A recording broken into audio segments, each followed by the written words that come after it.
super frustrated, and not at Nebraska. You hear me? Blah, blah, blah. You're bitter. Fire them. I'm not buying it. Be good people. Don't be an Iowa fan. What's up, everybody? Welcome back to the TheBlackshirts.com YouTube channel. Don't forget, as we follow along, to like and subscribe. It helps beat out the fake news and keep us on top and continue to grow the channel, spread the good love that is Husker football, and probably piss off an Iowa fan, which is always fun. So anyway, welcome back. Lots to cover. Lots of news happening. Everything's happening so fast. Again, lots of good coverage out there by all the media, most of them. There's some that I won't mention yet that I may. Not bueno. No bueno. So I want to start off and talk about, if you get a chance, swing over to thecharacterchronicles.com. I've got my new article all up there under the black shirts. It's called The Bronx Tale. Talks about the matchup, history in the making, and what we're looking at here. Players to watch, who I think is going to play, who's not. Some mistakes beyond the scoreboard, and definitely a little bit of a prediction that it's going to be history in the making. First times these two teams are meeting up. So get over to the Character Chronicles. You'll want to go down to Character's Crew, and if you go down here to Articles and Writers, the Black Shirts, and click on that, you're going to be led to all my articles for Character, not my YouTube stuff and videos and things of that nature, but as a writer for him, there's a lot of good YouTubers and channels, podcasts that are there. I don't think there's a necessary need for me to pop over there. You guys have supported me right here on YouTube. But for the writing and everything that we've got going on, just tons of good content. He puts out good stuff as well. He's obviously passionate as a former Husker, fully invested in Nebraska. They live here. He's on the radio. Got a lot of good things going. So don't forget to go over there and look at that content and subscribe. Though he doesn't sponsor this show, but he's a good human being. A little intense, but he's good folks. You know what I'm saying? So get over there. Let's get right into some of the stuff. Nebraska football schedule is out. So this year is going to be what a favorable schedule we've got going on this year. If you look at it, for 2025, Cincinnati's going to be an interesting matchup. I mean, we don't know what we're going to get out of them yet.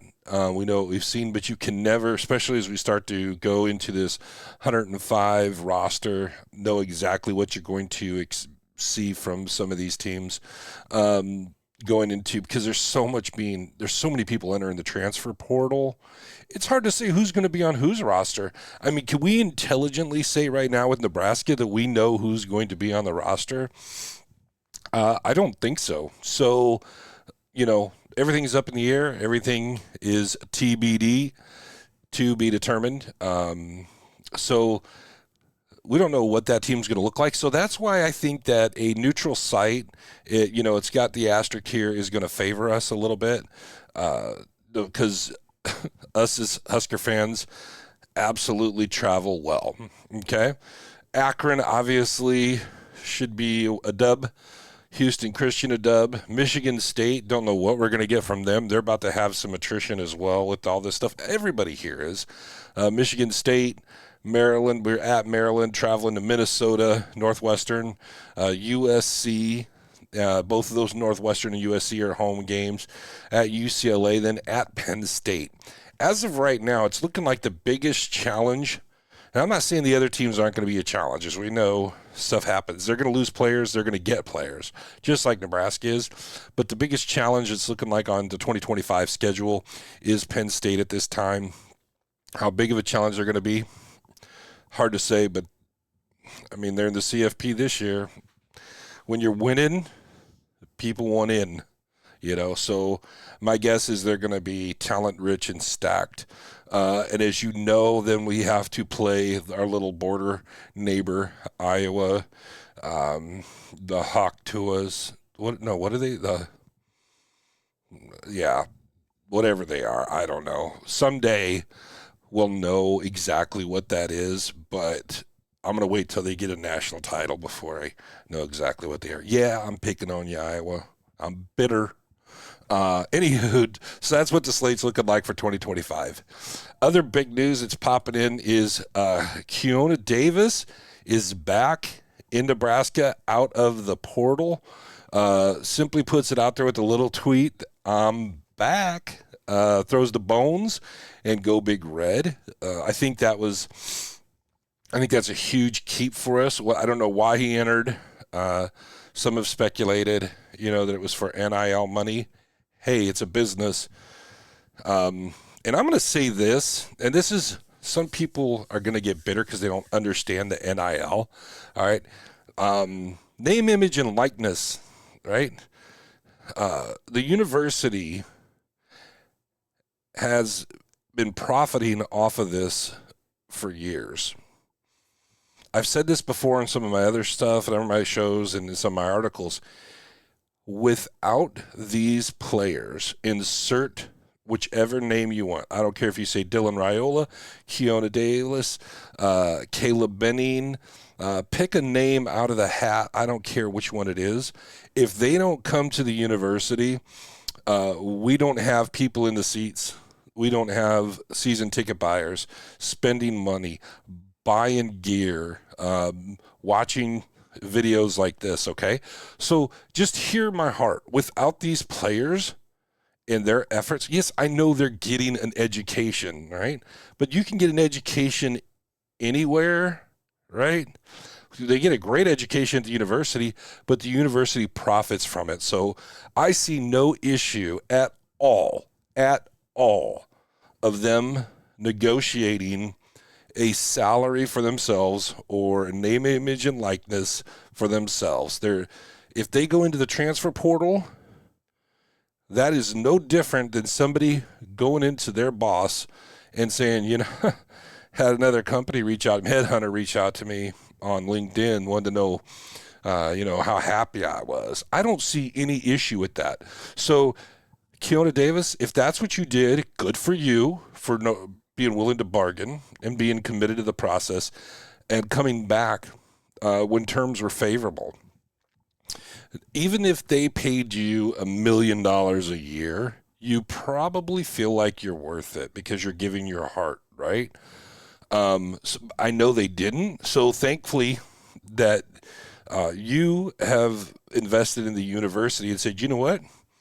I'm going to invest my time and talent and participate in this process and be a part of this team. And I'm going to hedge my bets on these coaches, on these staff, with these fans to develop my brand as I develop who I am and prepare myself for an NFL career. Thank you. Welcome back. Glad to see you. Interesting, of course, I just wanted to pop this up is, Terry Braden, our new defensive line coach, popped it off here, said, let's go. He also responded to Dawson Merritt. This post here about, this is all 30 minutes ago. But Mr. Braden, I would respectfully ask that you go ahead and take this Kansas City Chiefs assistant D-line coach off there. And you can leave the 3-time Super Bowl champion on there. I'm okay with that. That's good for everybody. That makes us look awesome. But go ahead and take that Chiefs thing off. Not that I do. It's not that I dislike the Chiefs or anything, really. I'm not an NFL a fanboy of anybody in the NFL. But I'd like to see a little Husker up there. Can we get something worked out with that? I'd appreciate you. So kind of that's what's going on around the ring right now. So yeah, that's what's happening there. So back to some of the key stuffs. I just wanted to say, keep everything rolling. I will not be going to the bowl game on the 28th. The reason is I have a medical procedure that is occurring the 27th of December, the day before, so I won't be able to travel. But don't worry, folks, I'm going to be fine. It's ultimately an outpatient procedure. The pretty standard operation that I've got to go. But that's also what's led to me being a little lethargic sometimes on my streams and stuff. One last thing before I go as well, I do want to say this, is that I'm going to give a shout out to Benning and Lula in the morning show. If you guys don't tune into that, do. They are having some fun over there. That's been a great show for me. I enjoy it.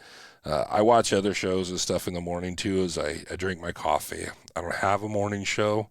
If you want me to have a morning show, let me know. But those two are getting after each other, and it's pretty fun to watch right now. So swing over, tune in to them. You can get them on 590 if you're local to Omaha, AM 590, or you can stream them on whether it be YouTube, either on Hail Varsity Radio or Herd at Sports, or you can get them live on Twitter, and they do put the podcasts and stuff out there. Anyway, you guys have a wonderful day. We will catch up soon. More news to follow. Thanks for tuning in. We'll see you soon.